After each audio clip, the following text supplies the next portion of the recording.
పిల్లల్ని, ఇల్లు, కుటుంబం అంతా వదిలేశానే. నీకోసమే ఈ రాత్రి అంతా ఇక్కడ పడిగాపులు కాస్తే నన్ను దాటిపోతావా? నన్ను ఆశీర్వదించకుండానే వెళ్తావా?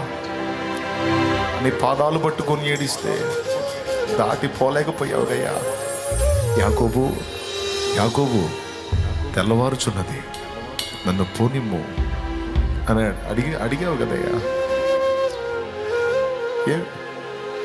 యాకోబును తోసేసి వెళ్ళలేవా?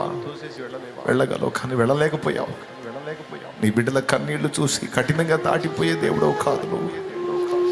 నీ బిడ్డల కన్నీళ్లు చూసి కఠినంగా మీరు చావడం దాటిపోయే దేవుడవు కావు నువ్వు. అయ్యో దేవా, ఉల్లమునెత్తి పిలిచిన వేళ ఓహో ఎనుచు దరికి వచ్చు అని, హృదయమెత్తి తండ్రి అని మొరపెడితే ఏమి నా కుమారి అని పరిగెత్తుకుంటా వచ్చే నా దేవుడు. హృదయం ఎత్తి తండ్రి అంటే ఏమి నా కుమారుడా అని పరిగెత్తుకుంటా వచ్చే నా దేవా, నా దేవా యేసయ్యా, నీ సన్నిధిలో నిలిచి ఇదిగో కన్నీరు గారుస్తున్నా నీ బిడ్డలు ఒక్కసారి దర్శించు. బిడ్డలందరి జీవితాల్లో సాక్ష్యాలు లేవు, సాక్ష్యాలు లేవు, సాక్ష్యాలు లేవు. వారి మీద ఉన్న అప్పుల కాడి విరిగిపోవాలి ప్రభు. అప్పుల బంధకాలు తెగిపోవాలి. ఆర్థిక దారిద్ర్యం, ఆర్థిక సమస్యలు అనే దరిద్రమే తొలగిపోవాలి. నీ పిల్లలు ఆశీర్వదించబడాలి. నీ పిల్లల చదువులు రాణించాలి. నీ పిల్లల ఉద్యోగ ప్రయత్నాలు సఫలమై వారికి జాబ్స్ రావాలి యేసు నామములో.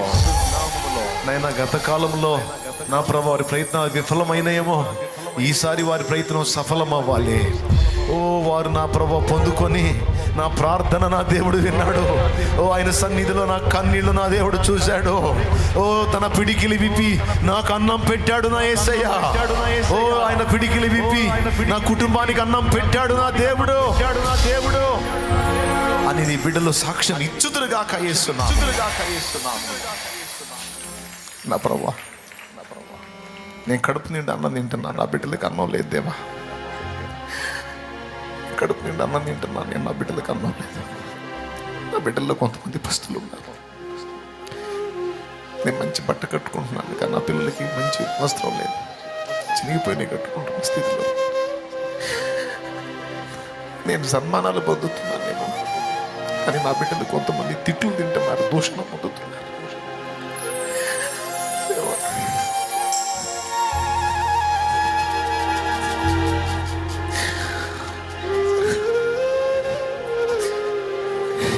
నీ బిడ్డలుగా పరిస్థితులు తొలగించు దేవా, నీ బిడ్డలుగా పరిస్థితులు తొలగించు.